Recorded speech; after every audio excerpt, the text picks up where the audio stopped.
சஞ்சய், என்னாச்சுடா? வயிறு ரொம்ப வலிக்குது. வெயில் நேரம்ல அப்படிதான் இருக்கும். நிறைய தண்ணி குடி. நீ யூரின் போகும்போது எரியுதா? தெரியலையே மிஸ். தீப்பெட்டி வேணா கொடுங்க.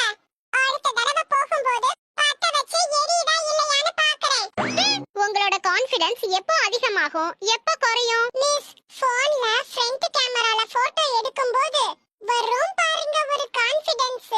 ஆனா பேக் கேமரால போட்டோ எடுத்தோன்னு வைங்க, இருக்கிற கொஞ்ச நெஞ்ச கான்ஃபிடன்ஸும் பிச்சுக்குன்னு போயிடும். மிஸ், நீங்க ஃப்ரண்ட்ல எடுத்தாலும் சரி பேக்ல எடுத்தாலும் சரி, உங்களுக்கு கொஞ்சம் கூட கான்ஃபிடன்ஸே வராதுல்ல.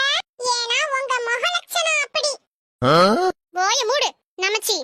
உங்க அப்பா பாக்கெட்ல 1000 ரூபாய் இருக்கு. உங்க அம்மா அதுல இருந்து 350 ரூபாய் எடுக்கறாங்க. அப்போ உங்க அப்பா பாக்கெட்ல மிச்சம் எவ்வளவு இருக்கும்? 10 பைசா கூட இருக்காது. என்னடா சொல்ற? எங்க அம்மா பணம் எடுத்தா மொத்தத்தையும் வலிச்சுக்கிட்டு தான் எடுப்பாங்க. ஐயோ ஐயோ.